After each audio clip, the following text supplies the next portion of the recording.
Et on a le bombardement d'une maison qui était supposée être une maison qui abritait des bombes, mais les informations qu'on a aujourd'hui, c'est que c'était une maison qui abritait un traducteur afghan qui travaillait pour le compte de l'armée américaine, qui est décédé avec sa famille. Et donc, on a une sortie absolument catastrophique. Pendant une semaine, cela a fait la une des journaux et c'est à ce moment, c'était, disons, le fond un peu pour Joe Biden dans la chute dans l'opinion publique. Qu'est-ce qui n'a pas marché selon vous?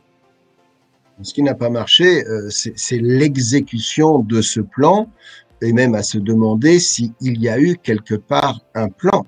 Et rappelons que l'Afghanistan était un pays qui était occupé par les Américains, mais pas seulement. C'était un pays qui était occupé surtout par les forces alliées de l'OTAN et qui était dirigé par une force internationale sous autorité de l'OTAN et des États-Unis.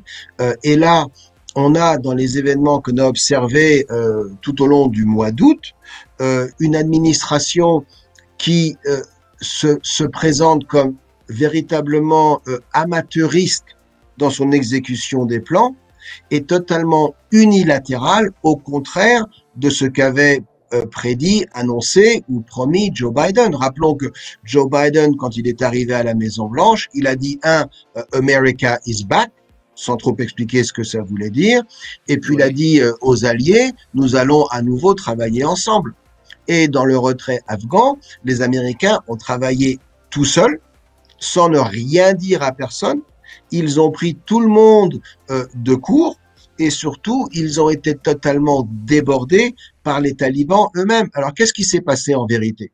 En vérité, cela fait, presque, je vais pas dire 10 ans, mais on va dire que depuis 5-6 ans, depuis la fin du mandat de Barack Obama, tous les gens qui observent l'Afghanistan savent que l'intervention occidentale et américaine était en voie d'échec. Oui. Ça veut dire que en 2001, quand les Américains sont arrivés sur place, au départ pour chasser et capturer Ben Laden, renverser le régime taliban, ils ont renversé le régime taliban sans difficulté, ça a pris quelques semaines. Et ils ont décidé après que pour leur propre intérêt, il fallait sécuriser le nouveau gouvernement et mettre en place des institutions qui fassent de l'Afghanistan un pays capable de tenir sur ses deux jambes avec un gouvernement stable, etc., etc., etc. Ce qui était une gageure au départ, parce que l'histoire de l'Afghanistan va à l'encontre de telles idées. L'Afghanistan, c'est quand même plusieurs millénaires de combats incessants entre les peuples qui constitue l'Afghanistan, et l'Afghanistan est une mosaïque de peuples, de religions, de tribus, d'ethnies, et également les peuples de l'extérieur. Donc la gageure américaine n'était pas du tout gagnée d'avance au regard de l'histoire afghane. Et c'est pour cela qu'ils ont mobilisé un certain nombre de forces extérieures, en partie celles de l'OTAN, pour les aider à mettre en place ces institutions. Il est apparu très vite que la guerre américaine contre les talibans, même si elle avait été gagnée officiellement, eh bien, elle se poursuivait sous forme d'une guerre civile larvée. Les talibans avaient toujours des bases arrières au Pakistan. Ils étaient capables de revenir incessamment à l'attaque et on ne peut pas reconstruire un pays quand l'essentiel de son énergie est je dirais, absorbé par la lutte contre des factions qui viennent violemment chercher à vous nuire. Et au bout d'une dizaine d'années, on s'est rendu compte que donc cette occupation, elle allait nulle part. À partir de là, il faut savoir tirer les conséquences de ce qui était véritablement l'échec de la reconstruction. Le président Obama n'a pas voulu le faire parce que son terme venait à terme avant, son mandat venait à terme avant, et il ne servait à rien de mettre cette défaite sur le compte de sa présidence. Le président Donald Trump, lui, a tiré tout de suite les conséquences de cet échec, d'autant qu'il était favorable, je dirais, à une forme de repli américain sur ses intérêts nationaux. Pour Donald Trump, qui d'ailleurs n'est pas le seul dans cette posture, les États-Unis n'ont plus les moyens financiers, les moyens militaires, mais surtout financiers et peut-être même idéologiques aujourd'hui, d'être le gendarme du monde, d'être le seul gendarme du monde. Ils ne peuvent pas être sur tous les théâtres, ils ne peuvent pas être de toutes les guerres, ils ne peuvent pas être de tous les conflits, ils ne peuvent pas aller réparer tous les torts du monde. Et donc, Oui. il s'agissait d'en revenir à des intérêts nationaux parce que le pays a également besoin de concentrer son énergie sur lui-même. Et Donald Trump a donc décidé d'orchestrer progressivement ce retrait d'Afghanistan. Ce retrait ne peut se concevoir que dans le cadre d'un accord avec la force dominante du futur Afghanistan, c'est-à-dire l'insurrection talibane. D'où des négociations qui, à l'époque, ont été engagées en dehors de l'Afghanistan. Tout s'est passé au Qatar, à Doha, sous entremise de l'émirat qatari, qui d'ailleurs est un des principaux financiers des talibans et sera peut-être un financier important du régime à venir. Et l'idée a été de parvenir à une forme d'accord entre deux parties qui ne se faisaient pas confiance. Et ça, c'est très, très important. Oui. Jamais l'administration Trump n'a fait confiance aux talibans. Oui. Et l'accord de retrait était lié à une inactivité militaire ou violente des talibans vis-à-vis des troupes américaines, mais également, et ça c'est écrit dans le traité, vis-à-vis des autorités légales, entre guillemets, de l'époque, c'est-à-dire du gouvernement légitime afghan issu des élections des forces armées afghanes et du président Ashraf Ghani. D'accord? Biden hérite de cet accord dont le planning prévoit un retrait au 1er mai 2021. Voilà, l'accord lui-même fut signé en février 2020. Donc, il y avait 15 mois pour mettre en place ce retrait. Lorsque Biden arrive au pouvoir, il a tout loisir de dénoncer cet accord. De dire les talibans ne sont pas dignes de confiance, de dire nous avons besoin pour des raisons géostratégiques de rester en Afghanistan, les forces militaires assurent la sécurité pour la sécurité de ce pays, pour la lutte contre le terrorisme, pour tout ce que vous voulez.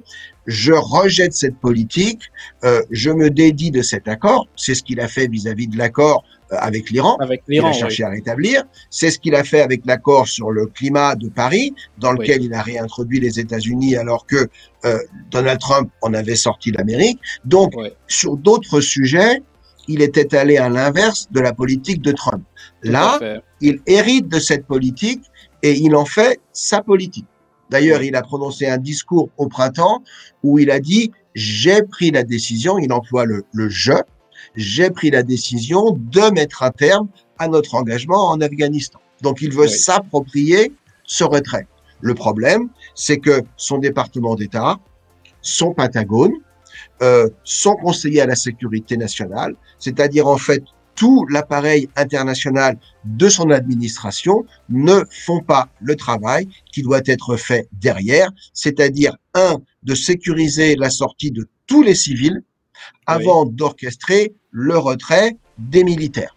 Ils pensent que tout cela va se passer dans le calme parce que justement les talibans sont tenus de ne pas intervenir violemment contre les Américains jusqu'à la conclusion de ce retrait. Seulement l'histoire va plus vite que le traité. Les talibans sentent venir l'ouverture. Ils comprennent très bien que s'ils font quelque chose, l'administration Biden ne fera pas de représailles. Parce qu'il n'y a pas de retour en arrière pour l'administration Biden. Et Anthony Blinken, qui est le secrétaire d'État, l'a dit plusieurs fois. Notre autre option, c'était d'envoyer 30 000 soldats sur place.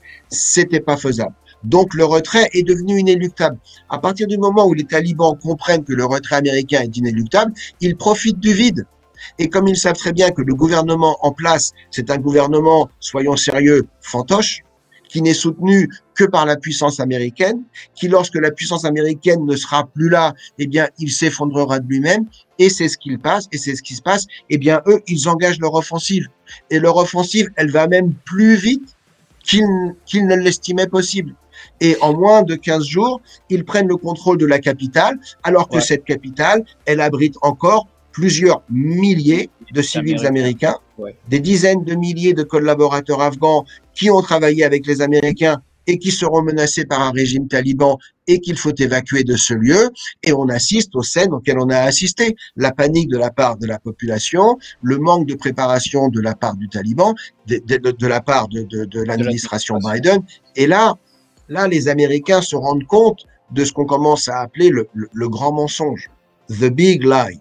The Big Lie, c'est un terme qui est apparu dans les médias très souvent au cours des 4-5 dernières années au sujet de différentes Donald questions. Trump.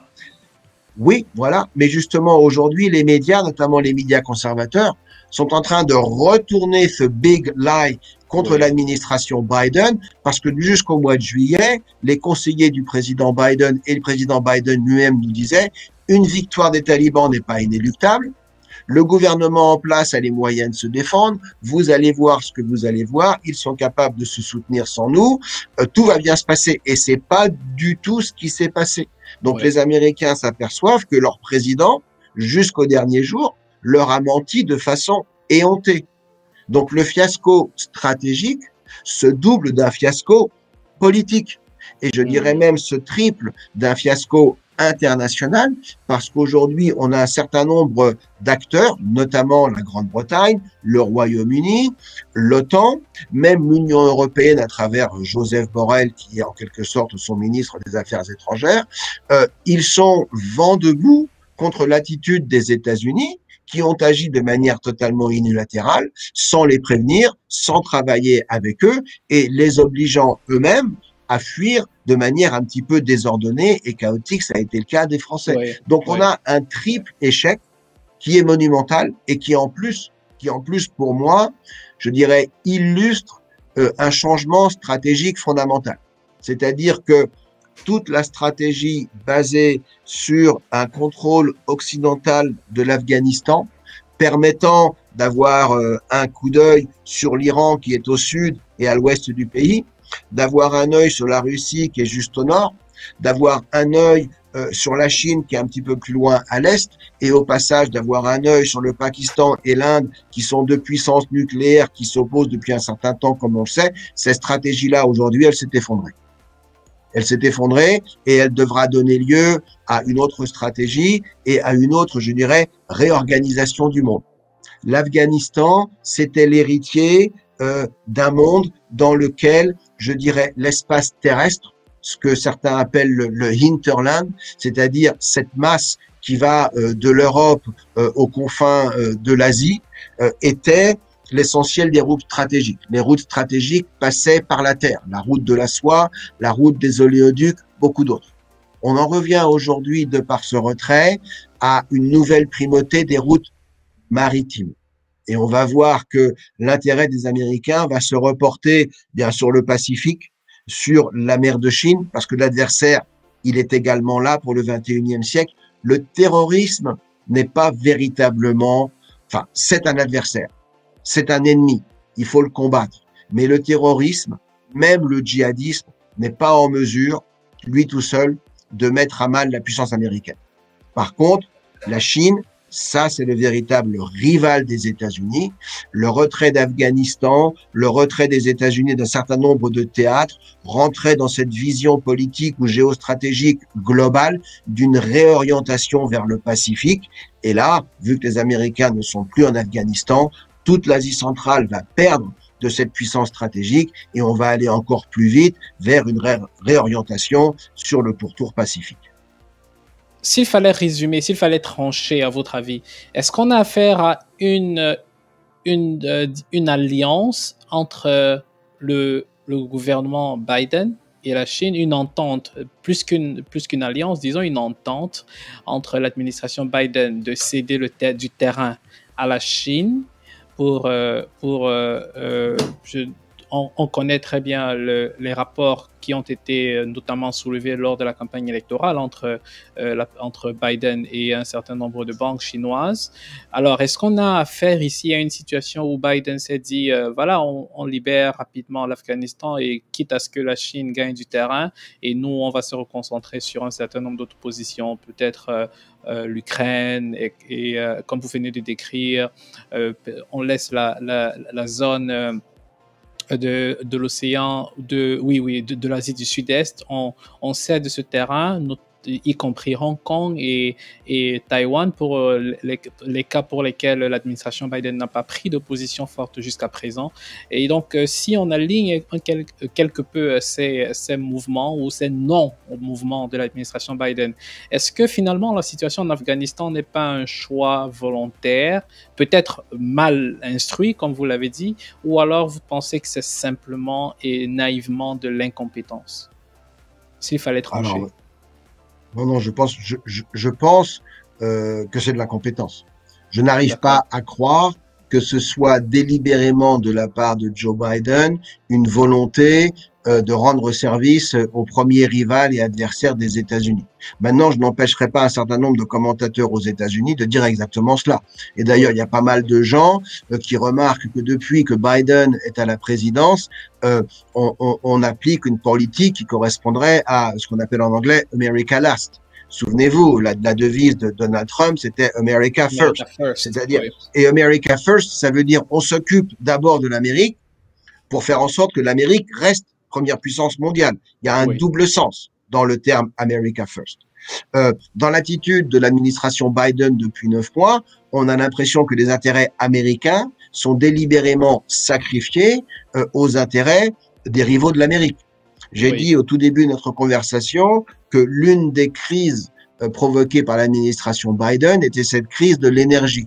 Comme vous le savez, lorsqu'il est arrivé à la présidence, il a cessé la construction d'un pipeline, d'un oléoduc très important qui traversait les États-Unis du nord au sud et qui permettait d'exporter, le cas échéant, du gaz naturel et du pétrole.